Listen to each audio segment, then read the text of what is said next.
The economic condition of a nation, of a people, does not deteriorate overnight. Something came before that deterioration. A certain prolonged and unchecked process of attrition, which was neglected in the past, is now knocking on the door. The consequences of past misgovernance, in other words, is what we're all undergoing right now. But at the same time, we must rely on our objective economic experts to tell the government when it is going wrong, when it's taking certain measures which might just compound the problem, and in the end make the people the ultimate victims.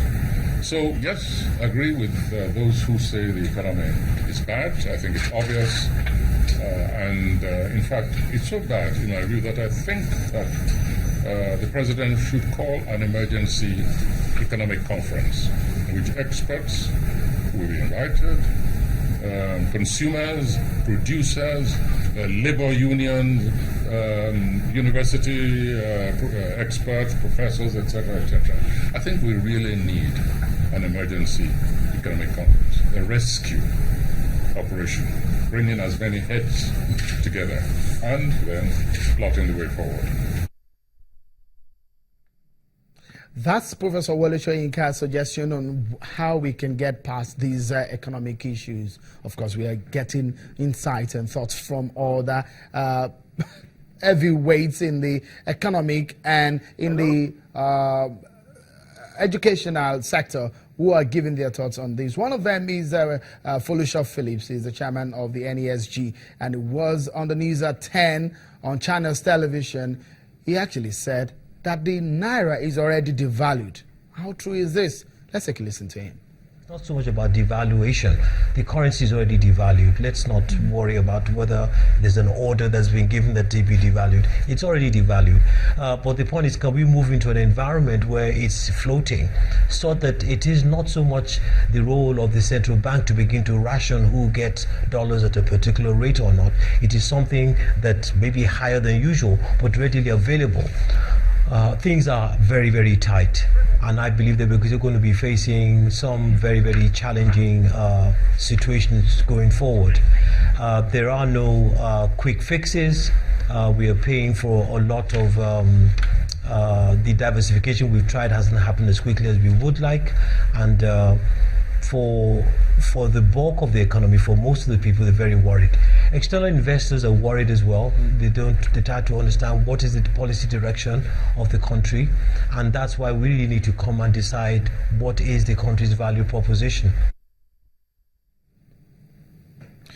This is Folusha Phillips, a former chairman of the NESG, Nigerian Economic Summit Group, talking to us on the news at 10 a few days ago on the state of the Nigerian economy. Devaluation of Naira, is that the way out? But the crux of the matter is, how will Nigerians benefit from the promises? What kind of ideas will get us past all of these issues? Well, the vice president has the prerogative, of course, to take charge of the economy. Is usually, most of the times, the one who heads the economic team of the nation here in Nigeria. Well, let's get the thoughts from his spokesperson, Mr. Laolu Akande, who on his way here hasn't gotten to us before the show started. But let's get to talk to him on the telephone. Thank you so much, Mr. Akande, for talking to us on the program. So many expectations from Nigerians about the Buhari government, which preached change to get into power. But at the moment, it looks so much that the change hasn't really come. Well, thank you, Sheil, for having me on the program. I'm sure that Nigerians will not agree with you that the change hasn't come. The change has been in progress, without a doubt. I'm sure that you've noticed that we've not been paying subsidy at least in January. I'm sure that you've noticed that the Treasury single account has been getting money in that otherwise would have been lost to the traditional account. I'm sure that you notice that there are now concerted efforts to diversify the economy. I'm sure that you've noticed that we are now beginning to call and challenge those who basically raped this country. We are beginning to call them to order. We are beginning to say, look, you guys have to be accountable. Because, the resources that is meant to be used for the development of the economy, in many instances, have just been wasted and stolen. Now, you can't have all of this and say that there is no change. But indeed, it is true that it's a challenging time because of what has happened in the past. Now, we don't want to be talking about what people did wrong in the past, but the truth of the matter is that explains in tremendous aspects why we are where we are. And very tough decisions have to be taken. And I can tell you, as you must have known, the choices are not easy. I mean, the choices that we got to make as a government and as Nigerians, they are not very easy choices. But this government is the right government, led by people of integrity and people who love this country and understand what they are doing, and we are on the road to change. Oh, great insight there, Mr. Akande. Of course, a lot of Nigerians who voted change. At this point in time, what will be on their minds is the benefits of that change. We've heard so much the narrative about anti-corruption fight, but to the average Nigerian, that doesn't really matter. What matters to them is bringing food on their table and making sure that they get a better life they were promised before May 2015. But then, how fast can Nigerians be getting the gains of a change mantra your party and your government promised? And that is why, thank you so much for that. That is why, if you pay attention to the budget, this is the first time that you're having the federal government planning to spend ₦500 billion on social investment programs that directly addresses the condition of the average Nigerian. It's the first time. As a matter of fact, budget historians on Channel TV have said that this is the first time that we have a government that is talking about social equity. Now, once that budget is approved, and we hope very soon, early next month, we are going to start social investment programs in 6 specific areas.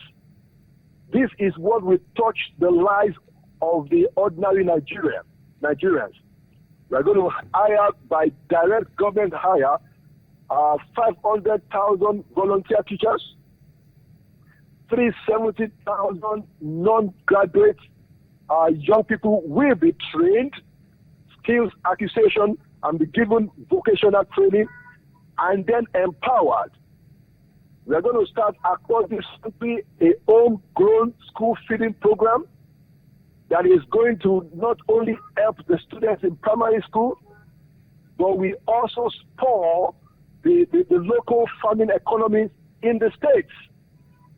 We are going to start a program that is called the conditional cash transfer, where 1 million extremely poor Nigerians will begin to collect 5,000 naira every month.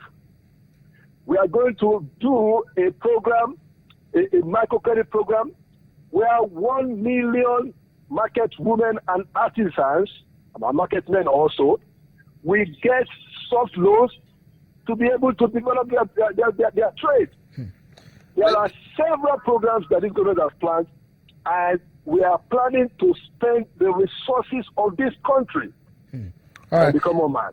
Yeah, okay, Mr. Akande, Okay, just so for a what is moment. coming? Just for a moment, hold it out. So painful that you are trapped in traffic, you're unable to get here presently. But of course, we'll get back to you after now, because we're going to be asking you just how your government will be able to achieve all of these things that you have listed, considering the current world economic problems and the one Nigeria is facing right now. That will be next on the program. Join us again.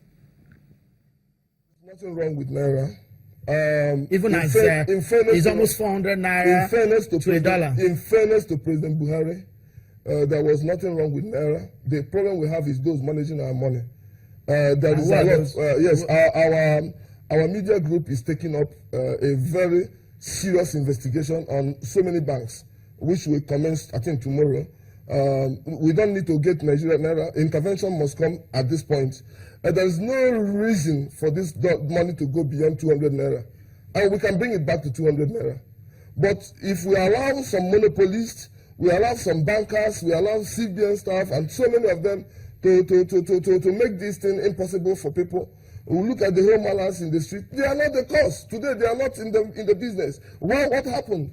Do you know how many British how many people that has been taking food has been taken out from their family because of this? If you say that the British are people cause, then where are you today?